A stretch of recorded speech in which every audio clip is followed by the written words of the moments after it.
I am 100% proposing the motion that states that cashless economy is the key, or the cashless economy is the key to financial inclusivity.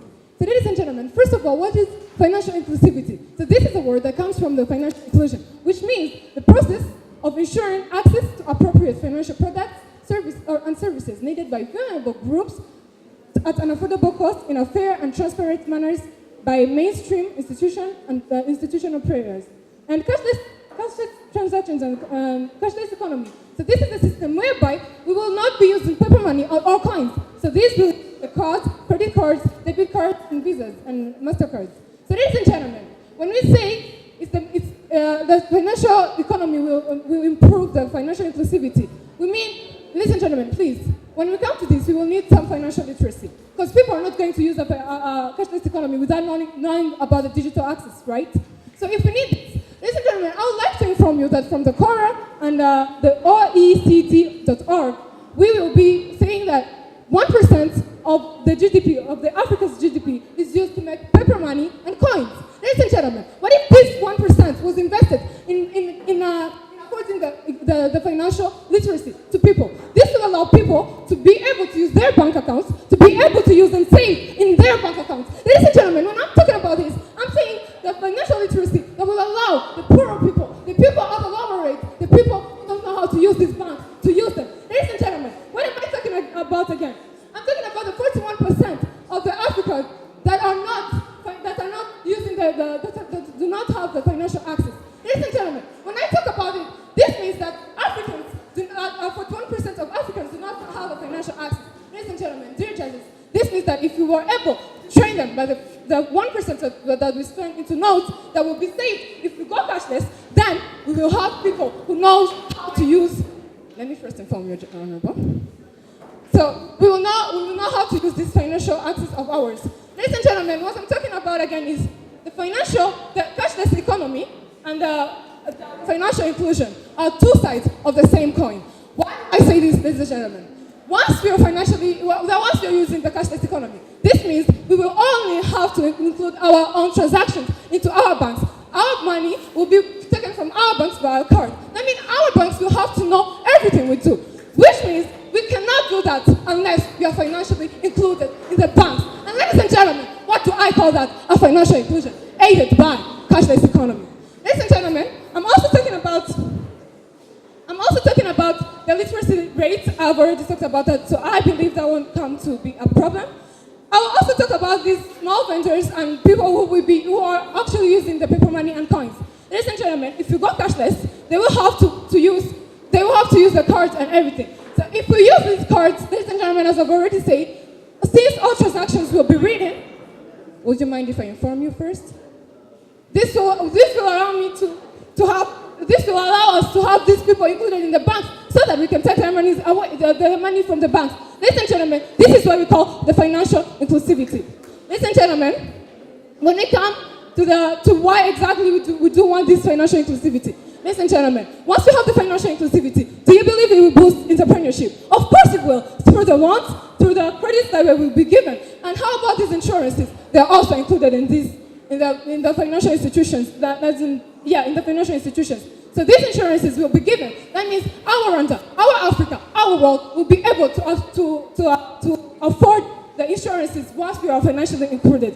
So ladies and gentlemen, what are we for? We go for the cashless economy, then a financial inclusion. Since there are two sides of the same coin, you can't take a coin to look at the 100 side only without the symbol of Rwanda coming along with it. That's right. So this means that once we go cashless, we are good to financial inclusivity. So ladies and gentlemen, for us to be financially included, this means we will need, of course, the literacy, the bank accounts. So we are also considering these people, the vulnerable groups, that won't be affording the bank accounts because they're not already there.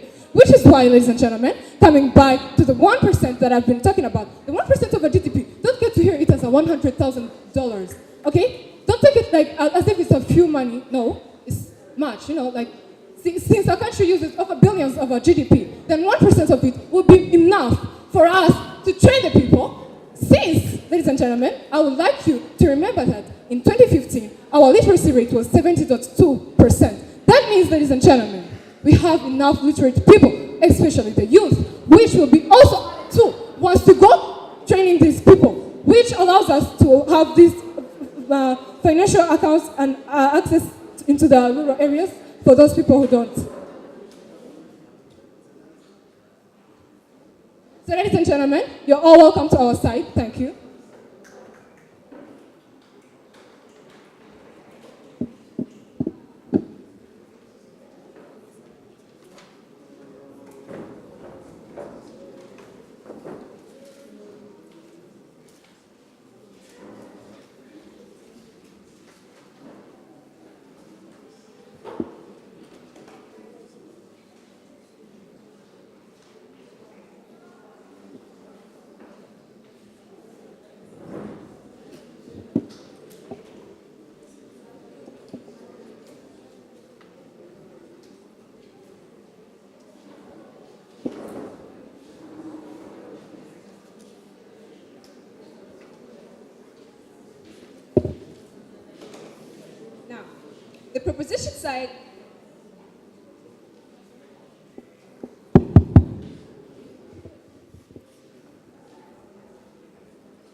The proposition side claims that if we make people financially literate, then that's when people will be financially included. But here in this debate, the debate here, what does the motion state? This House believes that going cashless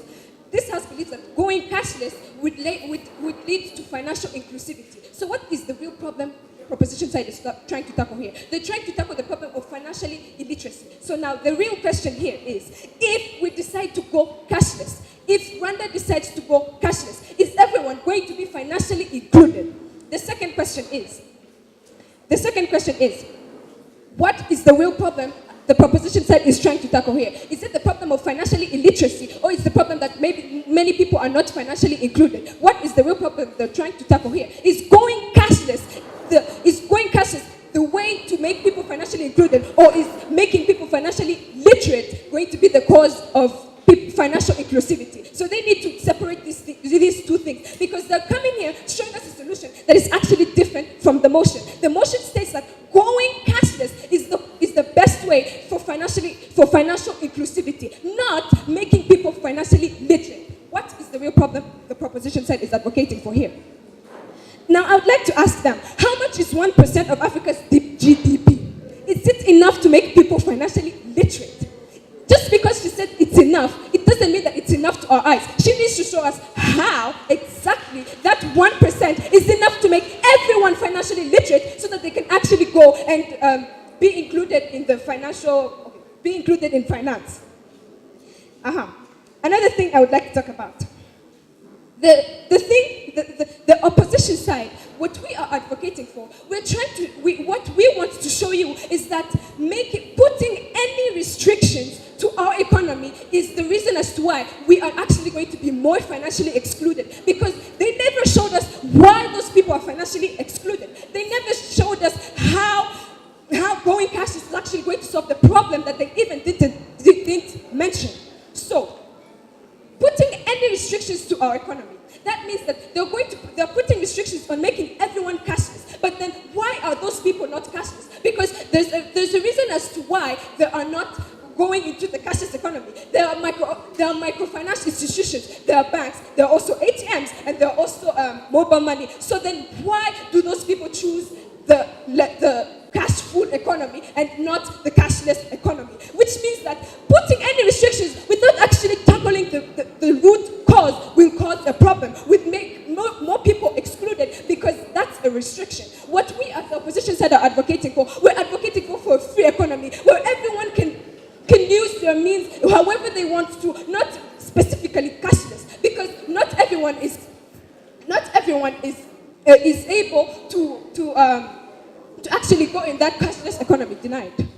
Another thing we want to talk about, for financial inclusivity, there are three points to make people financially included. First of all, it's the system of financial inclusion. Second of all is the user. And the third of all is the bank. Now, the proposition side is advocating for going cashless. If you want to go cashless, then you need to have the systems to be able to go cashless. Now, if microfinance institutions don't have those systems, then it means that if we go cashless, they won't be able to actually be cashless, which means that those people operating microfinance institutions are not included, because for cashless economy, for cashless economy to be implemented, there needs to be the systems needs to be already there, so that when the cashless economy is implemented, people can actually go to those systems. Now, if Sako doesn't have an ATM and yet they are advocating for going cashless, then what is going to happen here? It means that those people who are in Sako who don't have the ATM will still be excluded. That is what the proposition side is advocating for,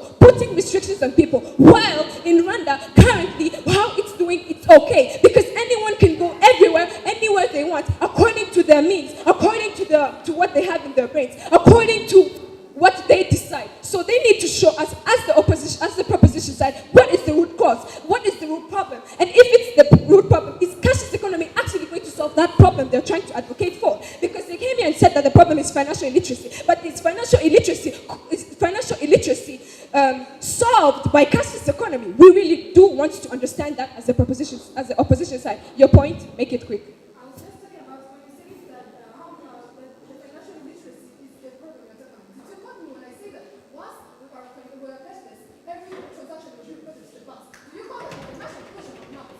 Now, they're saying that the problem is financial illiteracy, and that they're going to solve that by the money used to make coins, by putting that money in making people financially literate. But I came here and specifically asked them, is that 1% they're trying to talk about, is that money they're trying to talk about enough to make everyone financially literate, so that everyone will be financially included? What is the real problem here? And is that problem they're advocating, they're trying to show us here, is that problem going to solve the financial inclusivity that they're talking about? What the opposition side is trying to do here, we're trying to show you that having a free economy is actually the best way to financial inclusivity, which is what the government is doing right now. Another thing I would like to talk about. The second thing that...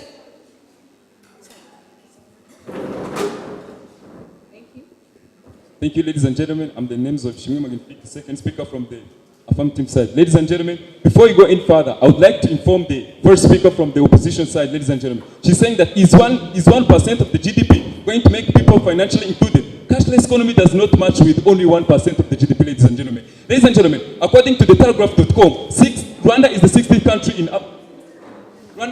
country in Africa where you can invest and get the double of what you invested. Ladies and gentlemen, this statistic is going to attract the investors to come and invest in Rwanda. If they're going to come and invest in Rwanda, we add the money that they're going to give us with that 1% of the GDP that you're losing, and then implement cashless economy. Ladies and gentlemen, lately Rwanda wants to be totally e-governed in 2020. Ladies and gentlemen, which is the best way to tackle that e-governance in 2020? Cashless economy. Ladies and gentlemen, coming on to our side, how far is Rwanda gone to cashless economy and financial inclusion? Ladies and gentlemen, MTN has implemented the MTN Tap and Pay. This is a system by which people pay using there is a system that MTN has used. There is a card they put on your phone, then you go on the tap like this MTN Tap and Pay works when your phone is accessed to the maybe like a basket, then they tap those phones. Go to www.mtn.co.rwa, you'll find that system. Ladies and gentlemen, how is this system going to work? Those people who are not this system is going to add money to those motorcycle riders.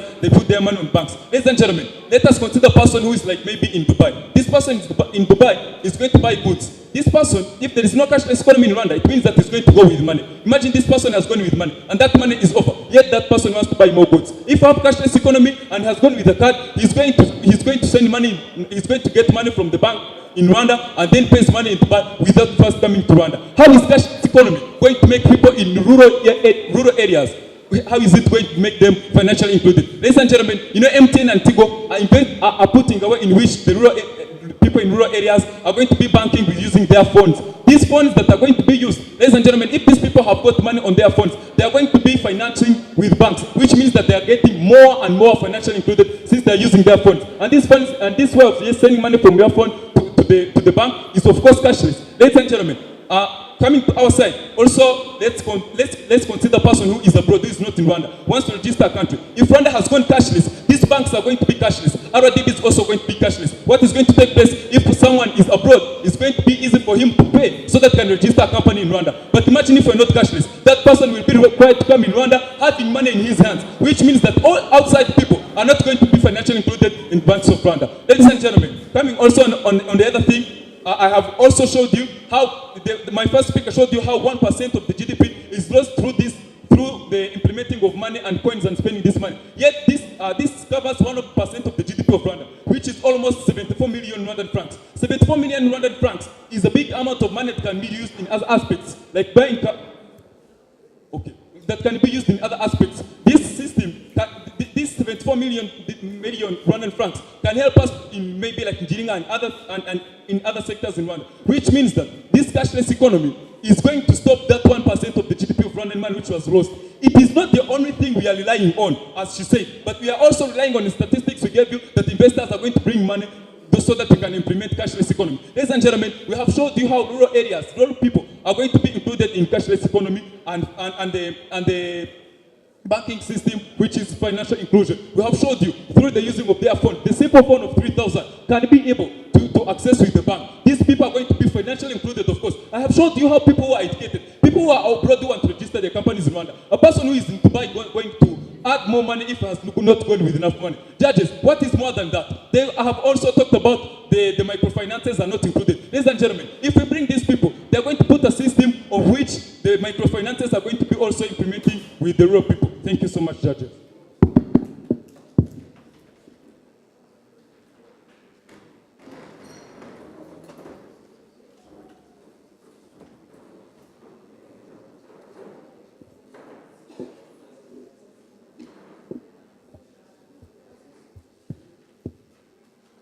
Well, thank you very much. I'll first rebuttal and then come and build our case. So the first speaker came and said that we're going to use 1% of the Africa's GDP, and we asked her how much is it, because she gave a boundary as Africa. Let's look at Africa. Look at how many countries are in Africa, and African countries have different financial systems, and there are people who are not willing to go cashless. So how are we going to solve that problem? Another thing, they come and they say. Yes, the 1 GDP of Africa, and because Rwanda, when you invest, you get double what you have invested, and then that is going to attract investors. And coming to that point, let's look at Rwanda. Yes, you invest, and how many businesses fail after investing? A lot of businesses fail. And when they come and they say that they give an example that Rwanda, when you invest, you're going to double. So we get 1 GDP of the whole Africa. They don't tell us how they're going to collect it and how they're going to make sure that it is the whole Africa and how much. And then you get the double investment of Rwanda. And they're going to teach people. So if you're going to teach a person in the village, the second speaker just came and said that they have tackled the people who are in rural areas, because they're going to teach them. So if you teach a person about cashless economy, are you going to provide them a phone? No. Are you going to provide them ATMs? Unless they tell us they're going to teach them and then provide them materials and systems to use, which they did not do. Another thing, they came and, the second speaker just came and said there is a system in MTN, Tap and Pay, it's M-Visa. So the M-Visa is that, this is what we're giving you, free market. If you want to use cashless, if you want to be cashless, go cashless. If you don't want to be cashless, please be cashless. Because you're not going to tell me someone is in rural area, does not have a phone, and you're going to tell them, please use M-Visa, please go and you know, when you go to the market, please go cashless. So you did not tell us how you're going to solve that problem. Another thing, fine, let a person in Dubai have an ATM or use any other card. But how about a person in the rural areas? So here we're giving a platform. As my first speaker came and said, any restrictions on any economy makes it exclusive, because we are restricting people. If you do not have a phone, then you are restricting me. People, they say literacy, and they say the 1% of the GDP of Africa is going to solve the literacy. And another thing is cost. When doing transactions, there's some money that is being that is being charged when you're doing transactions. And then they do not solve the problem, because a person in rural villages who cannot even, let me just take an example. To see for people who even have a hard time having a meal, then you're going to tell them, go cashless, and when they do transactions, they're going to have costs reducted. Another thing is the coverage, as we say. How many microfinance institutions have the cashless system? They need to answer that. And another thing is, as my first speaker said, in order to have financial inclusion, we need three things. We need people, we need a system, and we need institutions. Fine, let's agree that they're going to teach people and they're going to know about cashless economy. How about the systems? Are they going to ensure that every bank, every financial institution, every business has this system? And another thing is institutions. The systems, if I have a shop and I'm selling Irish potatoes and we go cashless, what is surety? They've been saying insurance. What is surety are you going to make that I have the systems? Are you going to come and set up the system for me? Are you going to give me money? Another thing is we're giving you a platform of free market. If you want to go cashless, go cashless. If you don't want to go cashless, then use the money. So the question they're giving us that we are removing the barrier of people carrying money. You carry money if you want to. If you don't want to carry money, then you go cashless. Allow me to rest my case.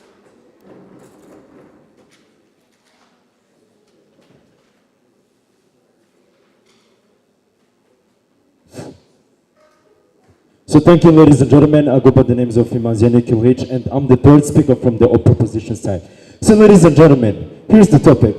Ladies and gentlemen, we're trying to comparing the financial inclusion and cashless economy. Ladies and gentlemen, the second speaker was talking about how our people not having funds get involved into cashless economy. But due to telegraph.com, in 2K8, 58% of the population used to have funds. And right now, in 2016, 79% are now having funds in the recent years, which means there is a difference of 21% in 8 years. Ladies and gentlemen, we are not focusing on the present only, but we must focus on the future too. If in 2008 there were 58% of the population having funds, and in 2016, 79%, which means in 8 years to come, it will be 100%. Ladies and gentlemen, let's project to the future, not to the present. Ladies and gentlemen, ladies and gentlemen, the first speaker was talking about financial literacy. Ladies and gentlemen, financial literacy. Ladies and gentlemen, this is not the root. This is not the root, but it is one of the roots. Ladies and gentlemen, they've been talking about how our people are not included, how our people get excluded. Ladies and gentlemen, this is financial illiteracy because they don't know something about finance, which means if they get involved into cashless economy, the main reason is they're getting something about cashless economy and they join it. So the main problem is not financial literacy. So we're not bringing financial literacy in the motion, but we are saying it is one of the problems because financial literacy, if you know something, of course you'll join it. So if you don't know something, because you have that reason of not knowing something, then you'll never join it. So the problem is financial illiteracy. Ladies and gentlemen, by the way, thank you for answering our problems, because they've been saying one of the problems why people are getting excluded in cashless economy. Sit down, please. They have said banks, ladies and gentlemen, banks, like seriously, because many banks are now using cashless economy. Ladies and gentlemen, Becca. Ladies and gentlemen, we have Becca credit sales. Ladies and gentlemen, it uses cashless economy. So what we need is just improve on that cashless economy. Just sensitize banks to use that cashless economy. Due to that, then people get involved into cashless economy. So, ladies and gentlemen, let us look at advantage of just getting people into financial or getting them into financial inclusion. Ladies and gentlemen, hear me this well. We are having the problem of inflation. Ladies and gentlemen, let's not go too far. Let's go in Africa. Ladies and gentlemen, in due to telegraph.com, our site, it states that 73% of the population of Zimbabwe invest their businesses into other countries due to inflation. Now, if introducing that economy, there will be a central bank. Hence, people getting involved in finance. That is financial inclusion. Ladies and gentlemen, people can never get involved into finance when they know there is a problem of inflation. Ladies and gentlemen, never. I can never invest into a certain business knowing that there is inflation. But this cashless economy, now it will act as the central control of all money transactions. Ladies and gentlemen, So here's the question. Ladies and gentlemen, I want them to prove to us what way will they use to fight inflation, if not cashless economy. I raise my case. Thank you very much.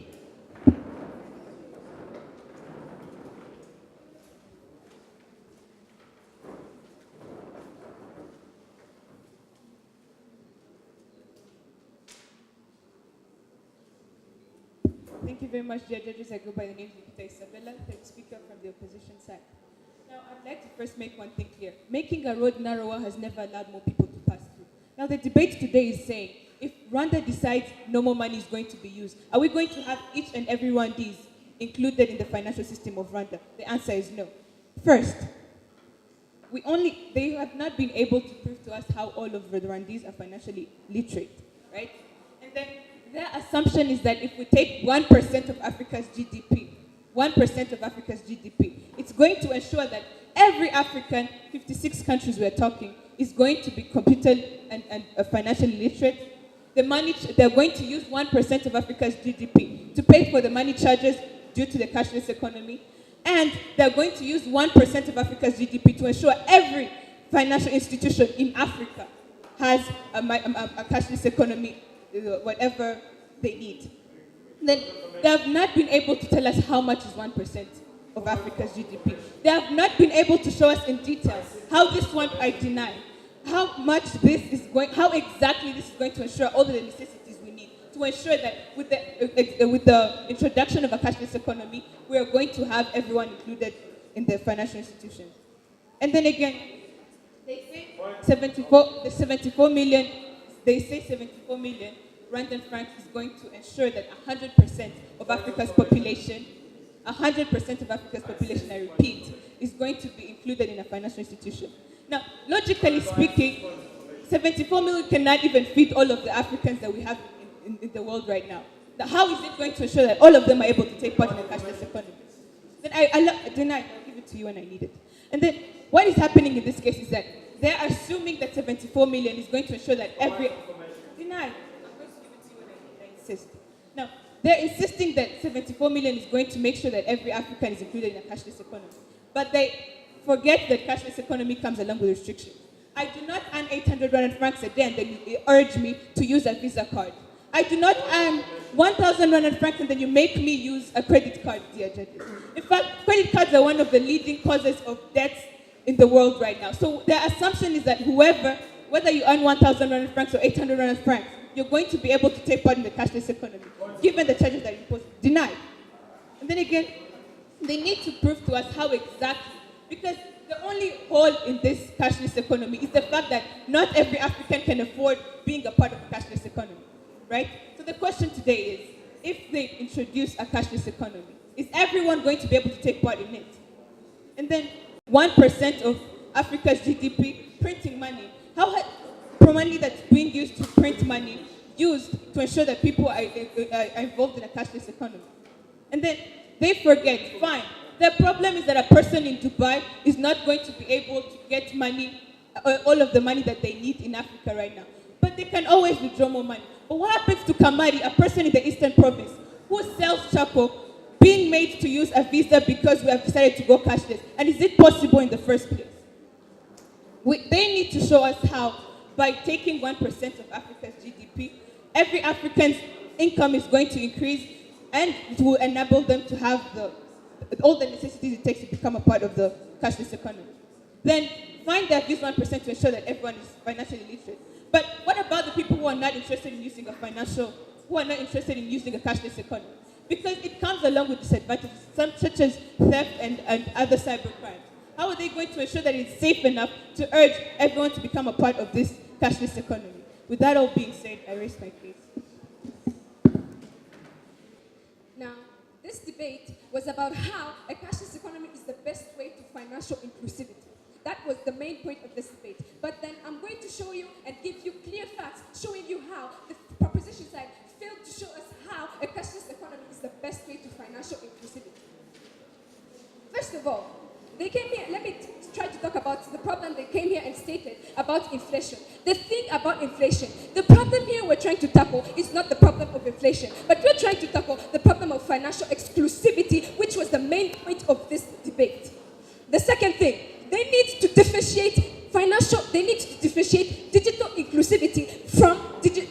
financial inclusivity. They came here and talked about how people are having more phones, about how in years to come, everyone will have a phone. But how is a phone related to being financially inclusive? I wonder.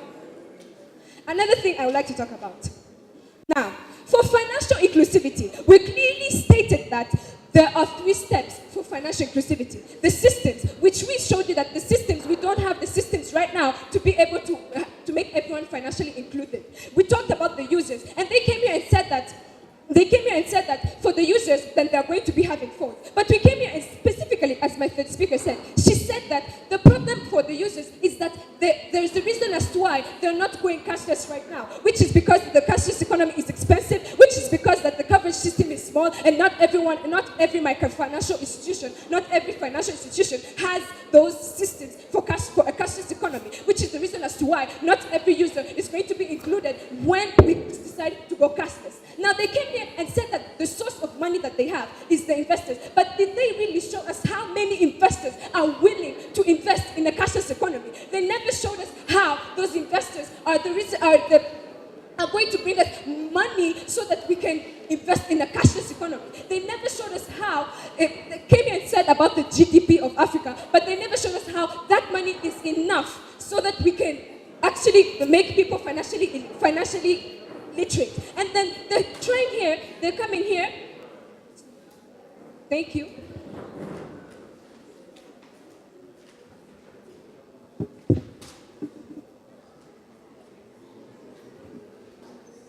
Yes, thank you very much once again.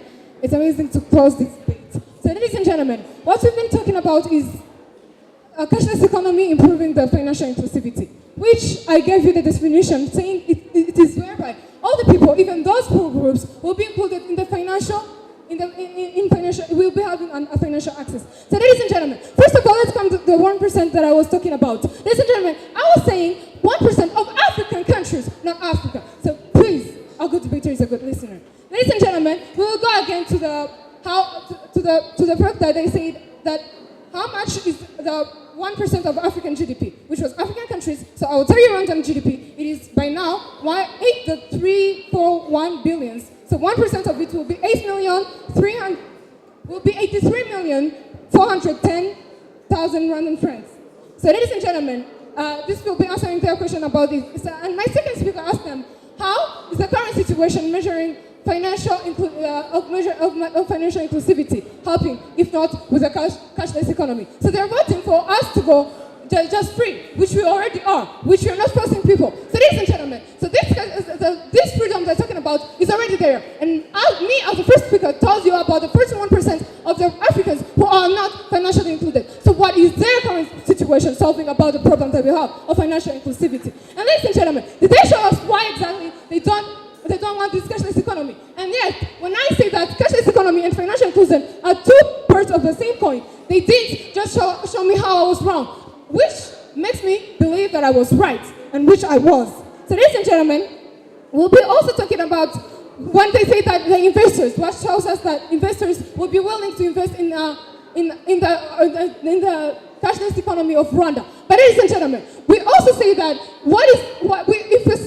we say that if we sit right now without a cashless economy, we could go further if we had a cashless economy. That shows us that people will be willing to invest in our cashless economy, therefore able to come in our Rwanda. So ladies and gentlemen, the second speaker asked a problem about how are we going to convince the people? So you're still welcome to our side. Okay, thank you very much. Just real quick, I won't delay here. To me, actually not to me alone, plus my fellow judges, the person who will take this debate is a person who has provided statistics, who has given practical examples that can work in the context that we are talking about, whether in Rwanda or Africa. And lastly, the person with a policy plan to implement or a substitute for whatever plan that they have. So we have recorded everything else. You'll get your results when when the other debates are done. So you can check hands.